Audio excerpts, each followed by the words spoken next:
गोविंद राधे। श्री राधे राधे गोविंद गोविंद राधे। श्री राधे राधे गोविंद गोविंद राधे। राधे राधे गोविंद गोविंद राधे। गोविंद राधे गोपाल राधे। गोविंद राधे गोपाल राधे। गोविंद राधे गोपाल राधे। गोविंद राधे गोपाल राधे। श्री राधे राधे गोविंद गोविंद राधे। श्री राधे राधे गोविंद गोविंद राधे। श्री राधे राधे गोविंद गोविंद राधे। श्री राधे राधे गोविंद गोविंद राधे। गोविंद राधे गोपाल राधे। गोविंद राधे गोपाल राधे। गोविंद राधे गोपाल राधे। गोविंद राधे गोपाल राधे। श्री राधे राधे गोविंद गोविंद राधे। राधे राधे गोविंद गोविंद राधे।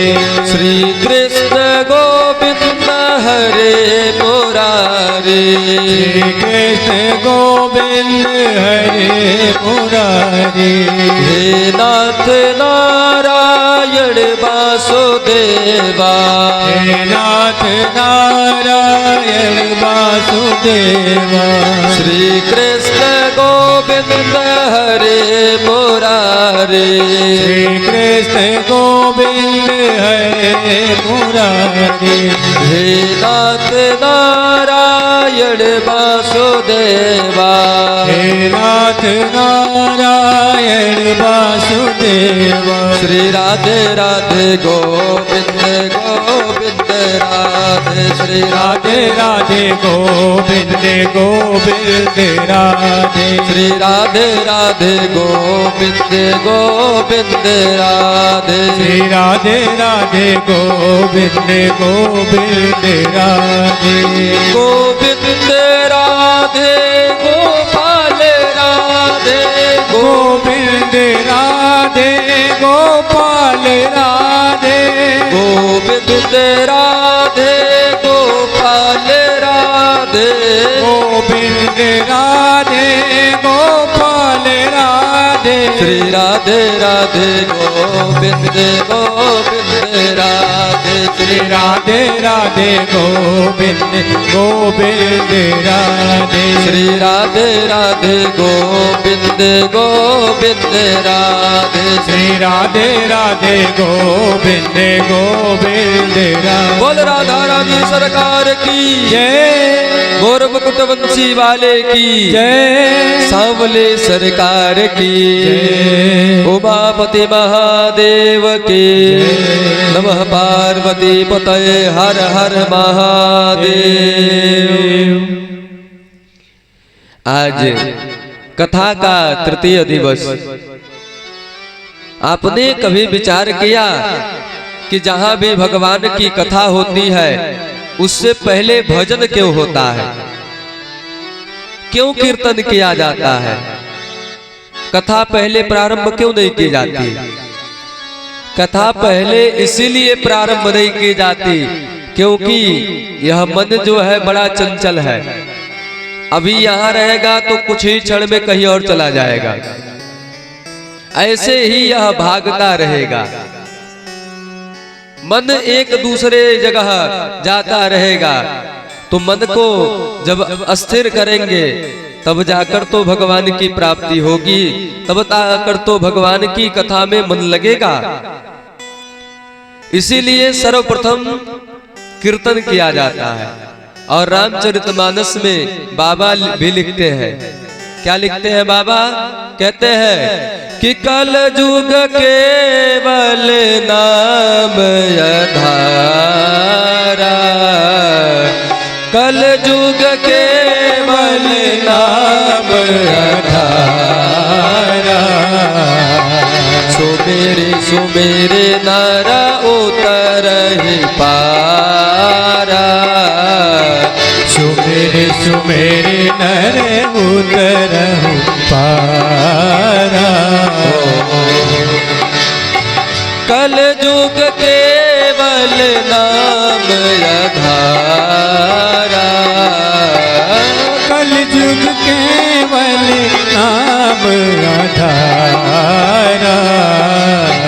सुमेरे सुमेरे नर उतरहि पारा। सुमेरे सुमेरे नर उतरहु पारा। कहते हैं त्रेता में तपस्या करने से भगवान की प्राप्ति होती थी। लोग लाखों वर्षों तक तपस्या करते थे, तब जाकर उस भगवान की प्राप्ति होती थी। त्रेता में यज्ञ करने पर उस भगवान की प्राप्ति होती थी। द्वापर में सेवा करने से भगवान की प्राप्ति होती थी। लेकिन कलयुग में केवल भगवान का नाम लेने मात्र से ही व्यक्ति को मुक्ति मिल जाता है। केवल नाम ही आधार है। इसीलिए तो कहते हैं भैया, जिससे भी मिलो राम राम कहते रहो। अगर आप किसी से कहोगे भैया राम राम, तो बदले में कोई क्या कहेगा? राम राम ही कहेगा। इस समय तो फैशन आ गया है। क्या फैशन आया भैया? लोग सुबह सुबह किसी से मिलते हैं तो कहते हैं भैया गुड मॉर्निंग, या पिताजी से मिलते हैं तो कहते हैं पिताजी गुड मॉर्निंग। विचार करिएगा, आप अपने पिताजी से कहेंगे पिताजी गुड मॉर्निंग, तो बदले में पिताजी क्या कहेंगे? Good morning. बहुत ज्यादा करेंगे तो कहेंगे बेटा गुड मॉर्निंग। इससे अधिक कुछ बोलेंगे? इससे अधिक कुछ नहीं बोलेंगे। लेकिन अगर उन्हीं पिताजी को आप सवेरे सवेरे उठकर उन पिताजी को प्रणाम करते हैं तो पिताजी भी कहेंगे बेटा खुश रहो। पिता भी आशीर्वाद देंगे। और आपको बता दें, जिसके ऊपर पिता की कृपा हो जाए, माता की कृपा हो जाए, जो अपने माता को प्रणाम करने लगे, अपने पिता को प्रणाम करने लगे, अपने गुरु को प्रणाम करने लगे, मैं पूरे दावे के साथ कह सकता हूं उसको संसार में कोई झुकाने वाला पैदा नहीं हो सकता। और यह सब चीजें कहीं और नहीं मिलेंगी। यह सब चीजें सनातन धर्म में मिलेंगी, हिंदू धर्म में मिलेंगी, और कहीं मिलने वाला नहीं है। सनातन का मतलब क्या है? कहते हैं सनातन का मतलब ही संस्कार है। जिसके अंदर संस्कार नहीं है वह तो मनुष्य रूप केवल है, उसका मनुष्य का शरीर केवल है, लेकिन वह वास्तव में पशु तुल्य ही है। एक बेटे को अपने पिता के प्रति कैसे व्यवहार करना चाहिए, यही तो संस्कार है। एक भाई को अपने बहन के प्रति कैसा व्यवहार करना चाहिए, यही तो सनातन है, यही तो संस्कार है। और जब तक आपके जीवन में संस्कार नहीं आएगा तब तक मानो आपका जीवन अधूरा है। अगर अपने जीवन को पूरा करना है तो सनातन धर्म के ग्रंथों को पढ़ो, रामचरितमानस को पढ़ो। अगर रामचरितमानस पढ़ना प्रारंभ कर दोगे ना, तो जीवन में जो भी बाधाएं आएंगी उसका सल्यूशन भी मिलेगा, निवारण भी मिलेगा। राम जी क्या करते थे? राम जी प्रातः काल जब उठते थे तो क्या करते थे? बाबा लिखते हैं, प्रातः काल उठे रघुनाथ, प्रातः काल उठे रघुनाथा। आवत मात पिता गुरु माता, नावत मात पिता गुरु माता। राम जी प्रातः काल उठकर भगवान को प्रणाम करते थे, अपने माता पिता को प्रणाम करते थे, और उनका चरित्र देख लो भैया। दुनिया में उन्हें कोई हराने वाला पैदा हुआ? उन्हें कोई हरा पाया? यह सब प्रभाव केवल माता पिता के वजह से और गुरु के वजह से प्राप्त होता है। एक माता चाहे, एक गुरु चाहे तो अपने शिष्य को अंधकार में ढकेल सकते हैं, लेकिन अगर एक गुरु चाहे तो वह अपने शिष्य को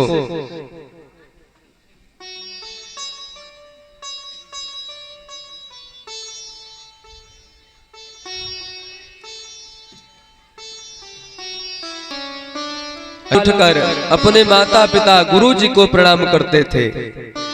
परिणाम स्वरूप यह हुआ कि दुनिया में उन्हें कोई हराने वाला पैदा नहीं हुआ। तो जब आप अपने माता पिता को प्रणाम करोगे और अपने से बड़े को प्रणाम करोगे, तब जाकर आपके जीवन में आनंद आएगा। युवा साथियों को कहना चाहता हूं, अपने गुरु का सम्मान करो, माता पिता का सम्मान करो, क्योंकि आप अपने माता पिता को सम्मान दोगे, गुरु को सम्मान दोगे, तो गुरु परम दयालु होते हैं। गुरु सोचते हैं कि मैं भले ही मेरा ज्ञान जितना है उतने में ही रह जाए, लेकिन मेरा शिष्य जो है हमसे भी ज्यादा जाने। यह कोई और नहीं कर सकता, केवल एक गुरु कर सकते हैं। और जब तक गुरु की कृपा नहीं होती जीवन में, तब तक कोई कार्य होने वाला नहीं है। मैं कोई बहुत बड़ा ज्ञानी नहीं, मैं तो आप सभी का दास हूं। एक महात्मा जी थे, वह प्रत्येक दिन भगवान का भजन करते थे, पूजन करते थे।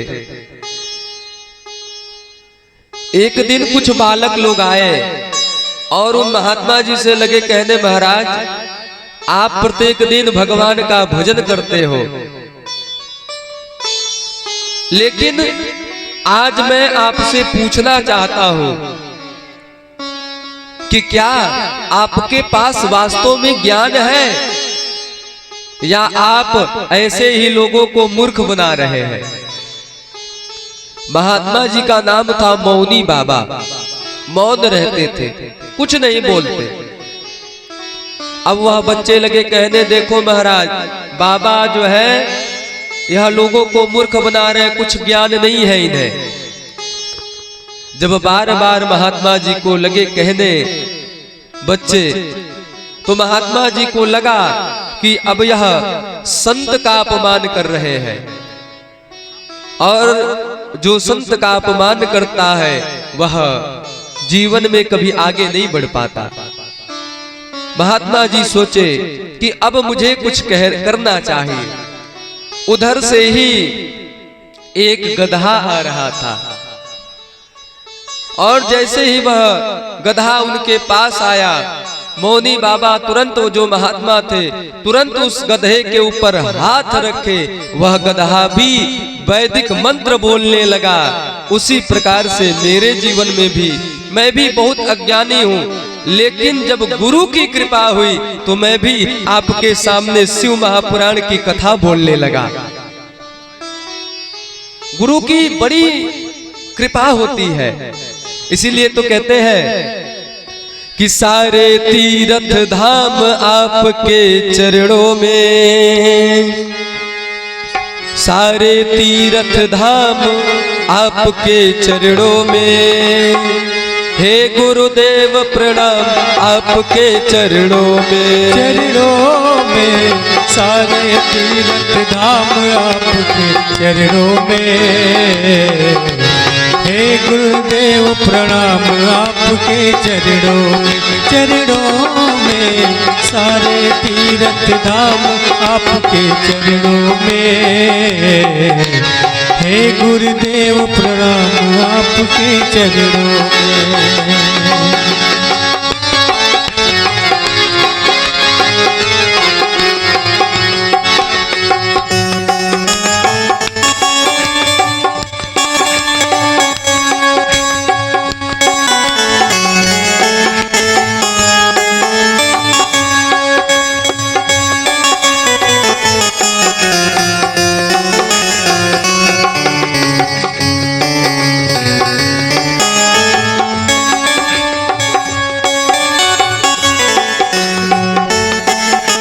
सारे तीर्थ धाम आपके चरणों में।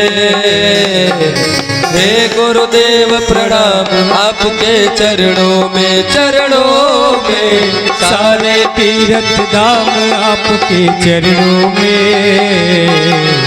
हे गुरुदेव प्रणाम आपके चरणों में। जन्म के दाता माता पिता है आप कर्म के दाता हो। जन्म के दाता माता पिता है आप कर्म के दाता हो। जन्म के दाता माता पिता है आप कर्म के दाता हो। जन्म के दाता माता पिता है आप कर्म के दाता हो। दुखिया दुख से निर्मल मन से, दुखिया दुख से निर्मल मन।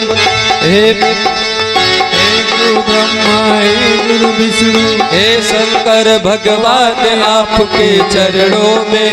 हे गुरु ब्रह्मा हे गुरु विष्णु हे शंकर भगवान आपके चरणों में। हे गुरुदेव प्रणाम आपके चरणों में, चरणों में। सारे तीर्थ धाम आपके चरणों में। हे गुरुदेव प्रणाम आपके चरणों में, चरणों में। सारे तीर्थ धाम आपके चरणों में। हे गुरुदेव प्रणाम आपके चरणों में। बोल सद्गुरुदेव भगवान की। कल हम लोग कथा सुन रहे थे मोरध्वज की। एक राजा थे जिनका नाम था मोरध्वज।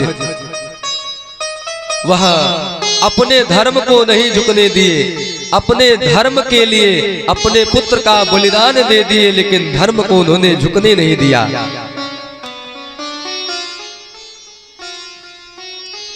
यज्ञशाले में द्रव्यादिवास हो रहा है। आप सभी लोग एक बार जाकर यज्ञशाले में द्रव्यादिवास, जो वाराणसी से चलकर मूर्तियां आई है, गणेश जी का, गौरा जी का, कार्तिकेय जी का और हनुमान जी का, आप लोग यज्ञशाले में जाएं, एक बार दर्शन करें और द्रव्यादिवास में आप लोग अपना अपना सहयोग दें। ये समस्त भक्तगण देखिए, आज आपके ग्राम सभा में हमारे माननीय श्री राजन जी महाराज जी के परम मित्र, जो कि इनका भी नाम माननीय श्री राजन मिश्रा जी है, और ये दोनों लोग एक दूसरे के बहुत ही संबंध में अच्छे हैं। और आज इनका जो तृतीय दिवस के कथा चल रहा है, तो इन्होंने पिपराइच से चल करके आए हैं। इनका कार्यक्रम चल रहा था पिपराइच में, तो पिपराइच से चल करके इन्होंने आया और इन्होंने सोचा कि क्यों ना हम उनको सम्मानित करें। यही होता है कि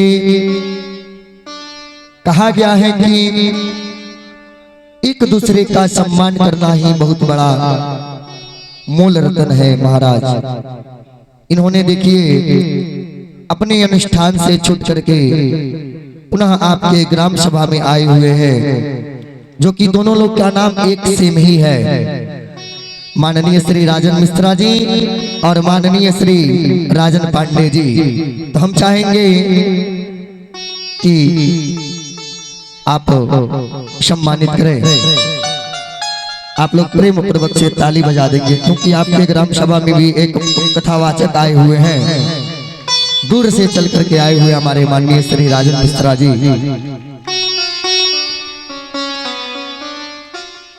बोलिए यज्ञ पुरुष भगवान की।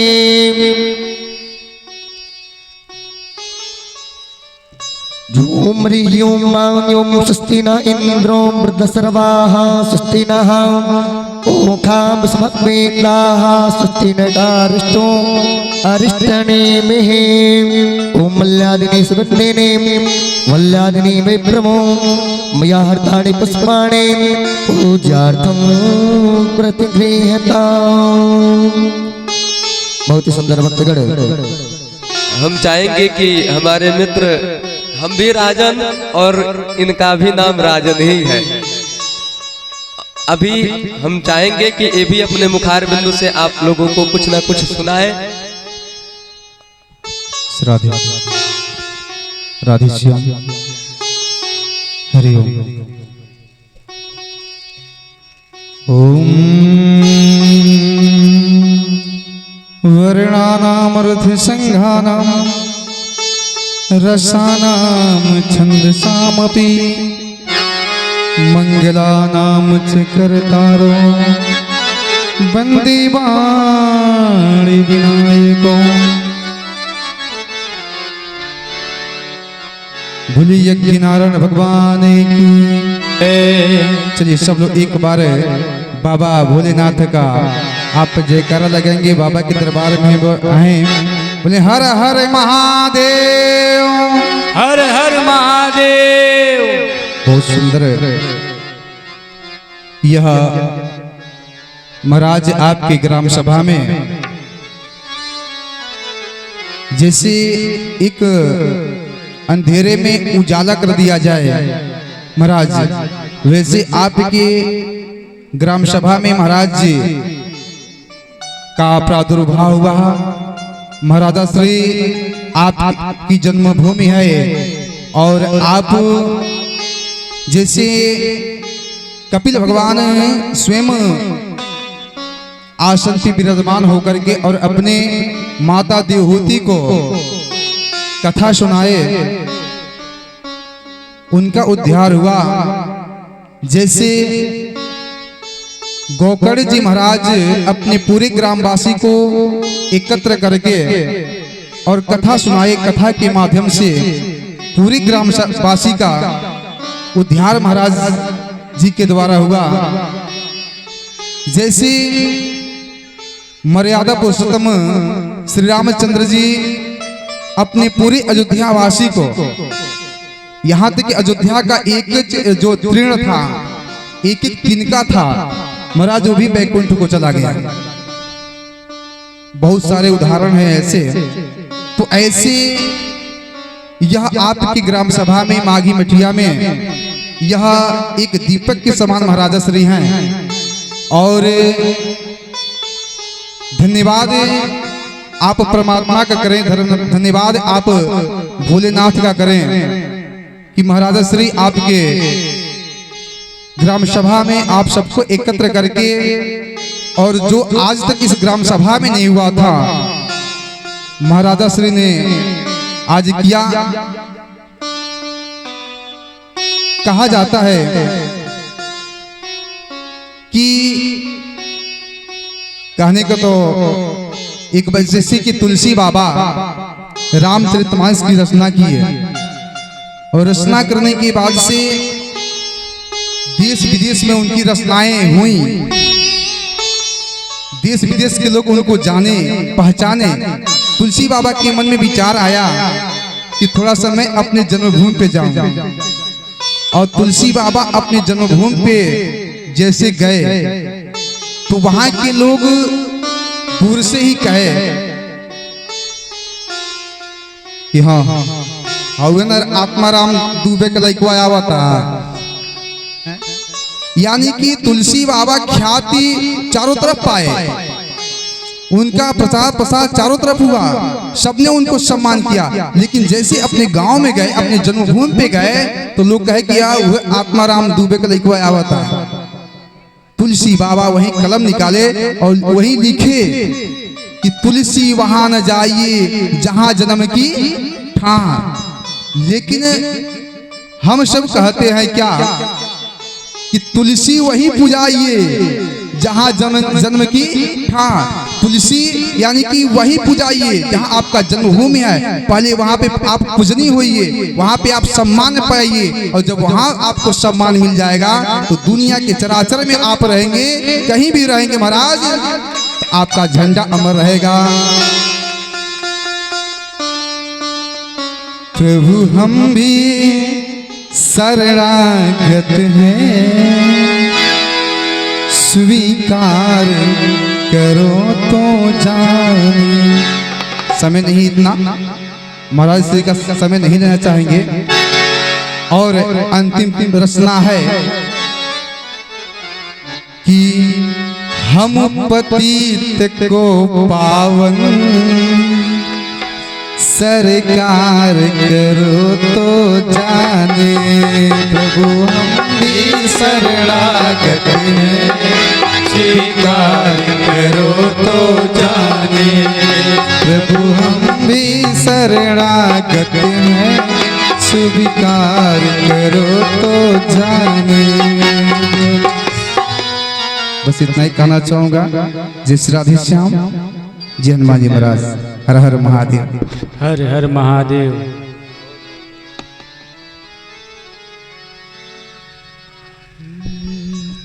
बहुत बहुत धन्यवाद आपका। आइए समस्त इस ग्राम सभा माही मटिया के निवासी सभी जनता जनार्दन भक्तगण, आज भगवान का जलादिवास हुआ, फलादिवास हुआ, पुष्पादिवास हुआ, गंधादिवास हुआ। तो इस समय मुद्रा दिवास हो रहा है भक्तगण। तो भगवान की मूर्ति को मुद्रा दिवास हो रहा है। जिनको भी इच्छा करे जाकर के उसमें मुद्रा डाल करके प्रणाम कर लेंगे, क्योंकि नियम है कि भगवान को पूरा पैसा से ही भर देना चाहिए। लेकिन इतना तो है नहीं कि हम लोग भर पाएंगे। जो भी हो आप लोग जाकर के वहाँ समर्पित करें कि भगवान का कम से कम पैर भी भर जाए। इतना भी भर जाएगा तो कल्याण हो जाएगा। हम चाहेंगे कि जिनके पास भी हो जाकर के आप लोग वहाँ दक्षिणा रख करके भगवान को ढक दें और आकर के बैठ कर कथा को सुने। बोल जय नारायण भगवान की। अभी भाई जी ने कहा कि जो जन्मभूमि होती है वह परम पवित्र होती है। महाराज मेरा तो परम सौभाग्य है। क्या कहते हैं? जननी जन्मभूमिश्च स्वर्गादपि गरीयसे। जननी और जन्मभूमि दोनों ही स्वर्ग से भी बढ़कर होते हैं। और मेरा तो परम सौभाग्य है कि जो मैं कथा को कर रहा हूं, इस कथा को मेरी जननी भी सुन रही है, मेरी माँ भी सुन रही है और मेरी जन्मभूमि भी सुन रही है। दोनों लोग सुन रहे हैं। यह मेरा परम सौभाग्य है, क्योंकि यह अवसर बार बार नहीं मिलता। बताते हैं कि जो व्यक्ति एक बार महादेव की शरण में चला जाता है वह कभी दुखी नहीं रहता, हमेशा सुखी ही रहता है। मैंने इस कथा की शुरुआत आपको पता है कहां से किया हूं। मैं पढ़ने तो भले ही वहां गया हूं, लेकिन पहली कथा मेरी कहां हुई है? इसी शिव मंदिर पे, इसी भोले बाबा के प्रांगण में। और इसी भोले बाबा के प्रांगण में मैं दूसरी बार कथा कर रहा हूं।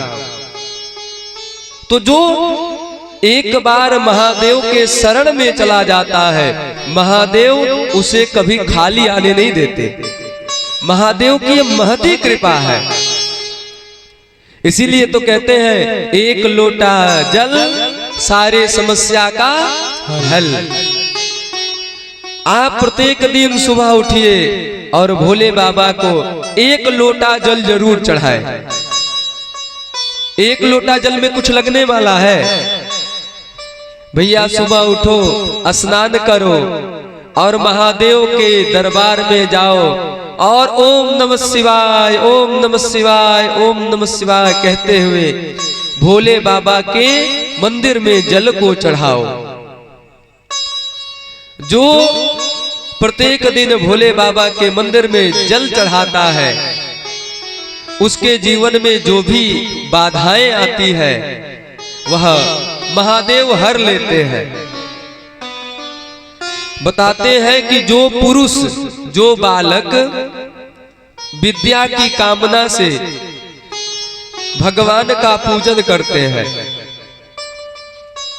वह भक्ति पूर्वक 1000 पार्थिव शिवलिंग बनाकर, मिट्टी से 1000 पार्थिव शिवलिंग बनाकर अगर वह पूजन करते हैं तो मैं दावे के साथ कह सकता हूं उसे कभी विद्या की कमी नहीं होगी।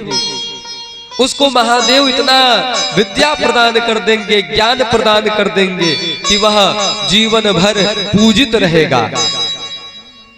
बताते हैं कि जीवन में शिक्षा ही एक ऐसा हथियार है जिससे पूरे संसार को झुकाया जा सकता है। आपके पास बल है तो यह बल केवल 2, 4, 10 मिनट काम आ सकता है, लेकिन आपके पास अगर शिक्षा है, ज्ञान है, तो आपको कोई झुकाने वाला नहीं है। बिना ज्ञान के सब अधूरा है, और अगर ज्ञान को प्राप्त करना है तो महादेव की भक्ति करना शुरू करना पड़ेगा। महादेव की भक्ति अगर प्रारंभ कर देंगे तो बताया जाता है कि भोले बाबा जो है वह विद्या के भंडार है, विद्या देने वाले हैं। तो इसीलिए जो महादेव का पूजन करता है वह कभी अज्ञानी नहीं रह जाता। महादेव उसके जीवन में ज्ञान भर देते हैं। जिनके पास धन नहीं है और वह धन की कामना करते हैं, धन की इच्छा से भगवान की पूजा करते हैं, तो 500 पार्थिव शिवलिंग बनाकर पूजन करें। पार्थिव शिवलिंग का मतलब समझ रहे हैं आप लोग ना? मिट्टी से पार्थिव शिवलिंग बनाए और उस शिवलिंग का 501 शिवलिंग का अगर आप पूजन करते हैं तो आपके जीवन में कभी धन की कमी नहीं हो सकती। महादेव की बड़ी कृपा है। महादेव तो परम दयालु है। कान्हा जी को तो माखन मिश्री खिलाओ, उसके बाद भोग लगाओ, धूप दीप दिखाओ, इत्र लगाओ, लेकिन भोले बाबा को क्या? भोले बाबा को तो केवल भांग धतूरा भी मिल जाए तो प्रसन्न हो जाएंगे। कई लोग सोचते हैं कि महाराज भगवान विष्णु अलग है और शिव जी अलग है। वह दोनों वास्तव में तो एक ही है, लेकिन उनका रूप अलग अलग है। क्या अलग है? रूप। क्यों अलग है?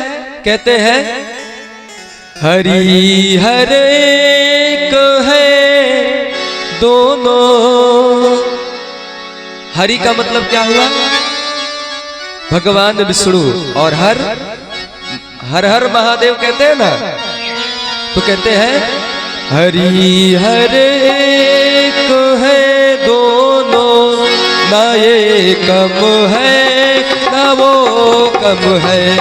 हरे हरे एक है दोनों, ना ये कम है ना वो कम है।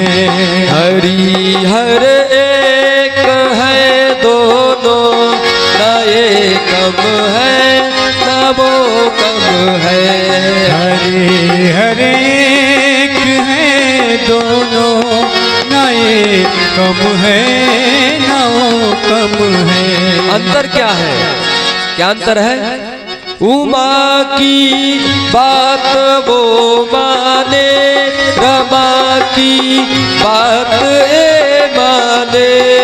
उमा की बात वो माने, रमा की बात ये माने।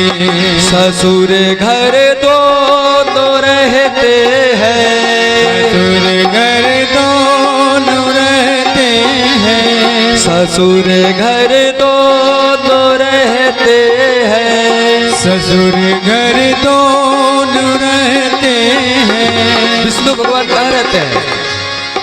विष्णु भगवान कहाँ रहते हैं? कहाँ रहते हैं? क्षीर सागर में।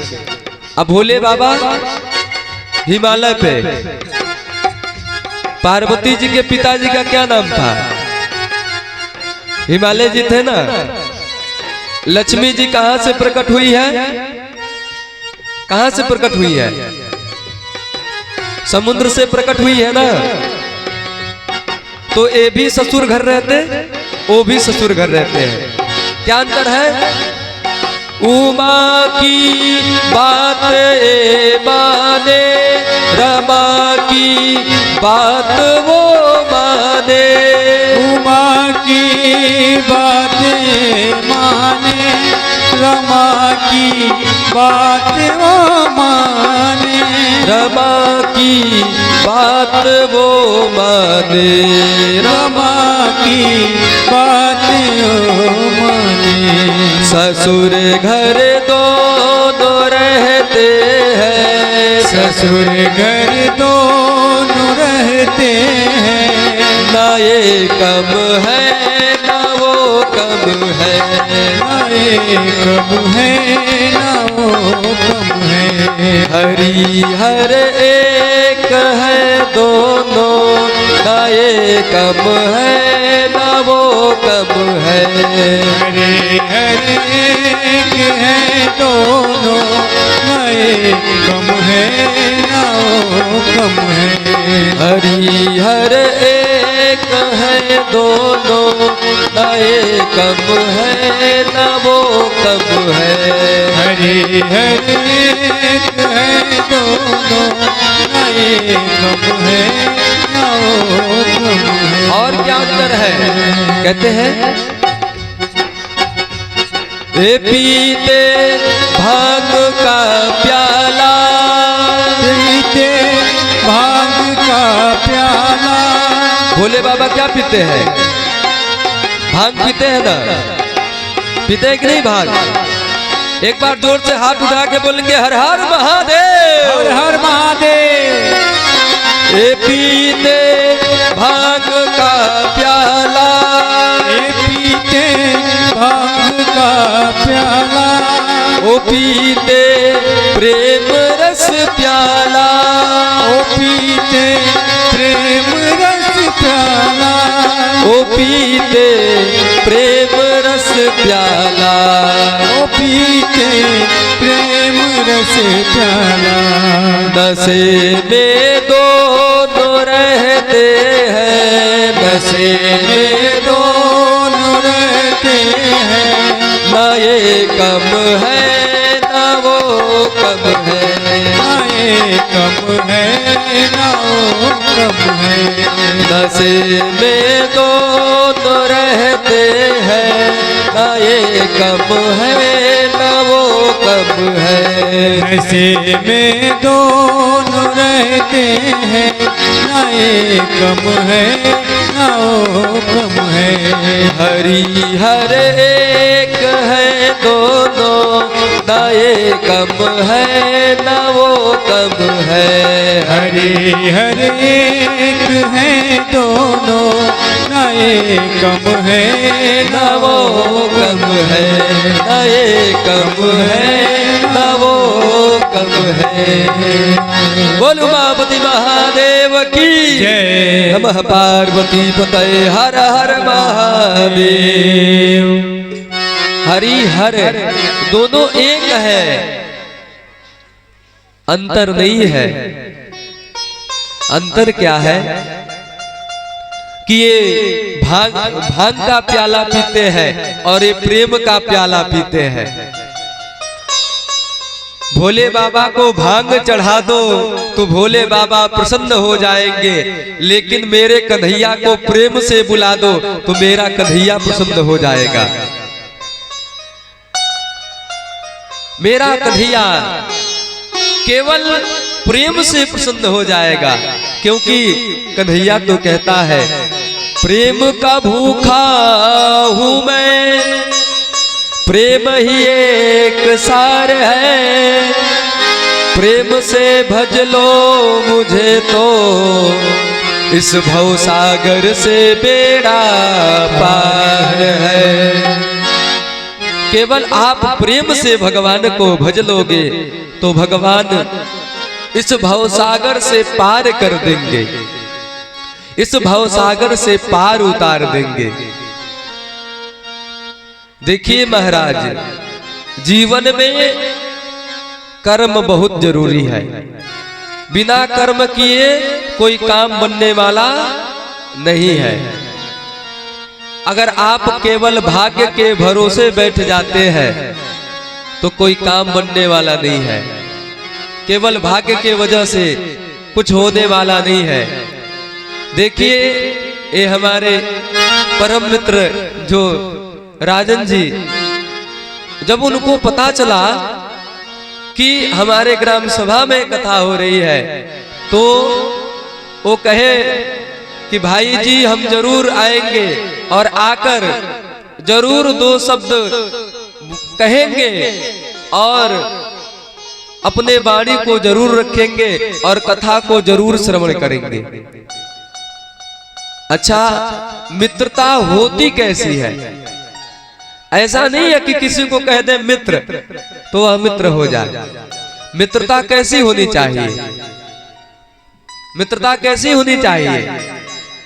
लोग मित्र बनाते हैं ना, हजारों मित्र बन जाते, लेकिन जब समय आता है तो कोई काम नहीं आता।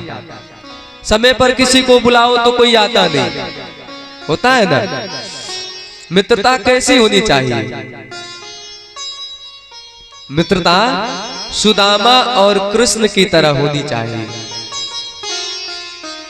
कि जब एक बार भी अगर मित्र पुकार दे तो दौड़े हुए चले आना चाहिए। ऐसी मित्रता होनी चाहिए। मित्रता कैसी होनी चाहिए? दूध और पानी की तरह। दूध मिलता है ना, गाय का दूध, तो जब लोग गाय का दूध जब दूसरे को देते हैं तो कई लोग उसमें पानी मिला देते हैं। जब पानी मिलाते हैं तो उस समय दूध कहता है मित्र तुम चिंता ना करो, मुझ में मिलने के लिए तुमने अपने रूप को त्याग दिया, अपने रंग को त्याग दिया, चिंता ना करो, मैं जिस मोल में बिकूंगा उसी मोल में तुझे भी बिकवाऊंगा। तो जिस मोल में दूध बिकता है उसी मोल में पानी भी बिकता है ना। और उस दूध को आप और हम लोग खरीदते हैं और खरीद के लाके जब उसे गर्म करते हैं, एक पात्र में रखकर गर्म करते हैं, तब जब अग्नि की ज्वाला जब जलती है, पात्र गर्म होने लगता है तो दूध भी गर्म होता है। उस समय जो पानी रहता है कहता है मित्र तुम चिंता ना करो, तुमने मुझे अपना रूप दिया, रंग दिया, यहां तक कि अपने ही मोल में बिकवा दिया, मित्र चिंता ना करो, जब तक मैं हूं तब तक तुझे जलने नहीं दूंगा। इसीलिए दूध से पहले पानी जल जाता है, जलता है ना, दूध से पहले पानी जलता है, और जब पानी जलने लगता है तो दूध से भी नहीं रहा जाता। दूध भी तुरंत फफन उठता है कि हे मित्र, जो अग्नि तुझे जला रही है मैं उस अग्नि को ही बुझा दूंगा, और दूध भी फफन उठता है। ऐसी मित्रता होनी चाहिए कि अगर मित्र के ऊपर संकट आए तो एक बाहु नहीं 1000 बाहुओं से खड़े हो जाना चाहिए। बाबा कहते हैं निज दुख गिरि सम रज करी जाना। अपना दुख अगर रज के पहाड़ के समान हो तो उसे धूल के समान समझना चाहिए, और मित्र का दुख अगर रज के समान हो, धूल के समान हो, तो उसे पहाड़ के समान समझना चाहिए। ऐसी मित्रता होनी चाहिए। और वास्तविकता बता दे,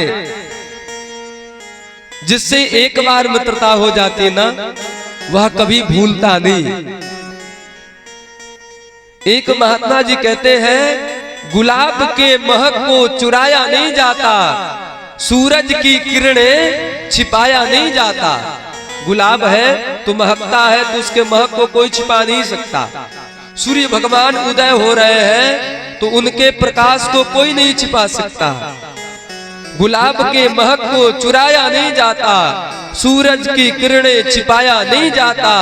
दूरियां चाहे कितनी भी हो दोस्तों में, चाह कर भी दोस्त को भुलाया नहीं जाता, चाह कर भी मित्र को भुलाया नहीं जाता।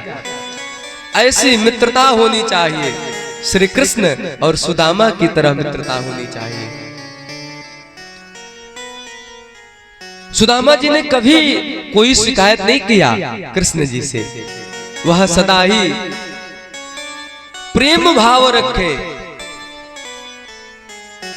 मित्रता में कोई शिकायत नहीं होती, और जो शिकायत हो जाती है वह मित्रता होती ही नहीं है। बता दें आपको, मित्रता कभी समाप्त नहीं होती, और जो मित्रता टूट जाए वो कभी मित्र आपका बना ही नहीं, वह तो केवल स्वार्थ के लिए आपसे जुड़ा था। तो मित्रता बहुत बड़ी चीज है। मित्रता अगर एक शराबी से कर लोगे तो वह शराबी आपको बर्बाद कर देगा, और मित्रता अगर एक संत से कर लोगे तो वह आपको पूरे दुनिया में आबाद कर देगा। मित्रता भी सोच समझ के करनी चाहिए, किससे मित्रता करनी है। क्योंकि जब जीवन में संकट आता है तो संकट में लोग 4 ही चीजों को ध्यान में रखते हैं। कौन सा? धीरज, धर्म, मित्र और नारी। सबसे पहले कोई संकट आता है तो अपने मन में धीरज बनाते हैं, फिर सोचते हैं धर्म क्या कहता है, उसके बारे में जानते हैं, फिर मित्र का सहारा लेते हैं। मित्र यह मेरा, मैं इस धर्म संकट में हूं। और जब मित्र से भी सहयोग छूट जाता है तब जाकर नारी की परीक्षा लेते हैं। तो ऐसी मित्रता होनी चाहिए। बताते हैं कि जिन भक्तों को पुत्र की प्राप्ति नहीं होती, जिनके पुत्र होते ही नहीं, लाखों प्रयास कर लिए, लाखों जगह घूम लिए, लेकिन अगर पुत्र नहीं हो रहा है तो वह व्यक्ति 1500 शिवलिंग बनाकर, पार्थिव शिवलिंग बनाकर, अगर वह 1500 पार्थिव शिवलिंग बनाकर पूजा करता है तो भगवान की कृपा से उसके घर में 2 वर्ष के भीतर जरूर ही संतान होगा, और संतान में भी पुत्र ही होगा। यह सब महादेव की कृपा है। जिनको संतान की प्राप्ति नहीं हो रही वह पार्थिव पूजन जरूर करे, भगवान की आराधना जरूर कर देंगे।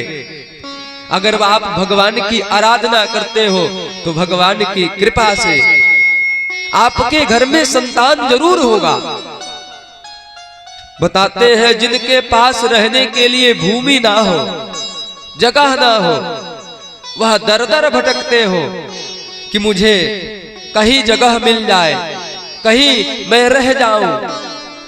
उस व्यक्ति को अगर वह अपने मन में श्रद्धा रखकर 1000 शिवलिंगों का पूजन करता है तो उसके ऊपर भगवान की महती कृपा होती है और उसको भगवान भूमि जरूर प्रदान करते हैं। यह सब महापुराण की कथा। महापुराण कहती है, शिव महापुराण कहती है कि जो व्यक्ति मोक्ष की कामना चाहता है वह 1 करोड़ शिवलिंग बनाकर मिट्टी का अगर पूजन करता है तो वह इस पृथ्वी पर रहते रहते ही वह शिव के समान फलदायी होने वाला है। उसको शिव के समान ही जाने, क्योंकि उसके अंदर तेज आ जाता है। शिव महापुराण की बड़ी विशेषता है, शिव भक्ति की बड़ी विशेषता है। अगर एक बार आप शिव की पूजा करना प्रारंभ कर दो तो शिव आपके जीवन में सारी खुशियां ला देंगे। जो भी जीवन में दुख हो सारा दुख समाप्त कर देंगे।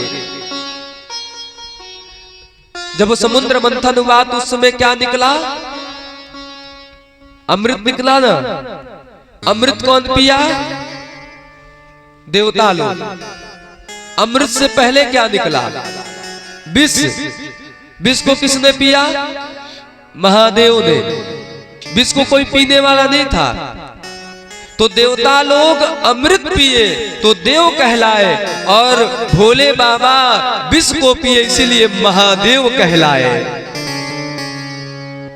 बताते हैं कि जीवन में जब आप कोई कार्य करते हैं ना तो सबसे पहले विष पीना पड़ता है। कौन सा विष भैया? उस समय भी विष पीना था और इस समय भी पीना पड़ता है। कौन सा विष पीना पड़ता है? कहते हैं जब आप कोई कार्य करना प्रारंभ करोगे तो उसमें 10 लोग अड़चन करेंगे। को पई बतू तारे मन के बाद तार बाप दादा केले बड़े 50 लोग अड़चन डालेंगे, उस समय भी विष पीना पड़ता है। और जिसने एक बार विष को पी लिया वह महादेव की तरह ही पूजित रहता है। अगर वह उस विष को छोड़कर भाग जाए तो उसकी विशेषता नहीं होती। निंदा किसकी लोग करते हैं? निंदा किसकी करते हैं? जो जिंदा होता है। मरने के बाद तो सब कहते हैं भैया यह अच्छा था। मरने के बाद ही तो कहते हैं। निंदा उसी की है जो जिंदा है। मरने के बाद तो सब अच्छे कहेंगे। लेकिन आप जिंदगी में जीने के साथ साथ धर्म को भी ना छोड़िए। जिंदगी काटना और जिंदगी बीतना बड़ा अंतर है। जिंदगी बीतने में और जिंदगी कटने में बड़ा अंतर है। जिंदगी काटा कब जाता है? जब जीने की इच्छा समाप्त हो जाए तो वह एक एक पल व्यक्ति काटता है। और जब जिंदगी जीना किसे कहते हैं? कहते हैं जिंदगी जीना वह है जो एक बार महादेव के शरण में आ जाए और भक्ति को अपना ले तो वह महादेव के चरणों में अपने जीवन को समर्पण कर दे तो उसे उसका जीवन कैसे बीत जाएगा उसे पता ही नहीं चलेगा। क्योंकि जीवन में जितना भी धन आएगा उतना ही खर्च बढ़ता जाएगा। आप 2 रुपया कमाओगे तो 2 रुपये में ही आपकी व्यवस्था चल जाएगी। जिस दिन 100 रुपया कमाना शुरू कर दिए उस दिन भी वही व्यवस्था रहेगी जो पहले थी। उतना ही खर्चा, जैसे कमाई बढ़ता है वैसे खर्चा भी बढ़ता है। और जीवन में व्यक्ति कमाने के चक्कर में, काम के चक्कर में इस शरीर को भी छोड़ देता है। लेकिन कभी वह भगवान का भजन नहीं करता। अच्छा, व्यक्ति कमाता किसके लिए है? किसके लिए कमाता है? अपने लिए कमाता है, परिवार के लिए कमाता है। लेकिन इस समय तो सोशल मीडिया का जमाना है। अगर आप अपने परिवार को 10-20 दिनों के लिए छोड़ दो और कोई कांटेक्ट ना करो तो देखो क्या हो रहा है। प्रयागराज की एक सच्ची घटना है कि कुछ लोग प्रयागराज महाकुंभ में स्नान करने गए थे। स्नान करने वह गए, स्नान तो कर लिए,